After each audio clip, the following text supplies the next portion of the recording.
देवघर शहर के बीचों बीच कभी एक जमाने में बंगाली धर्मशाला मशहूर धर्मशाला में अपनी जगह रखता था, लेकिन नगर निगम के उदासीन रवैया के कारण धर्मशाला आज खंडहर में तब्दील हो गया है। धर्मशाला के खंडहर में तब्दील होने के बाद जमीन पर मालिकाना हक नगर निगम जता रही है, लेकिन जमीन मालिक इस जमीन पर अभी भी दावा कर रहे हैं। उनका कहना है कि उनके पुरखों ने इस जमीन को धर्मशाला के उपयोग के लिए ही दिया था, जिसकी उपयोगिता खत्म हो जाने के बाद वापस वह जमीन मालिक को दे दी जाएगी।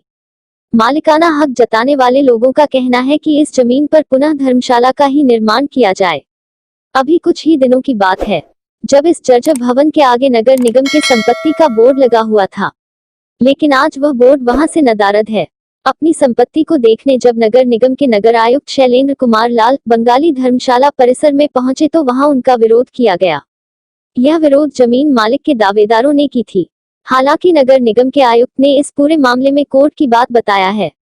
उन्होंने कहा कि पूर्व में ही यह जमीन नगर निगम को सौंपी गई थी। जमीन पर दावा करने वाले लोगों को उन्होंने कहा कि वह कानूनी प्रक्रिया के तहत अपनी दावेदारी करें। देवघर से कैमरामैन विकास के साथ गुड्डू की रिपोर्ट। तो सही ये सरकारी संपत्ति है।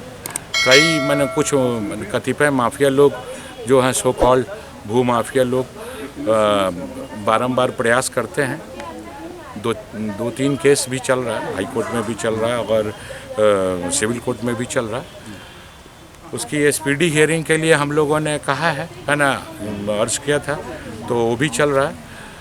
तो मैंने बीच बीच में आते हैं, पता नहीं मैंने बिना किसी कोर्ट के ऑर्डर के या बिना किसी चीज़ में जो 90 वर्ष पुरानी जो निगम को दी हुई ज़मीन है और रजिस्टर्ड वे में जो दी गई ज़मीन है और मैंने बजाबते हाई कोर्ट के ऑर्डर के बाद दखल दिहानी जिसका 69 और 72 में हुआ था, उसके बाद उसके परिवार के कुछ लोग अभी आते हैं।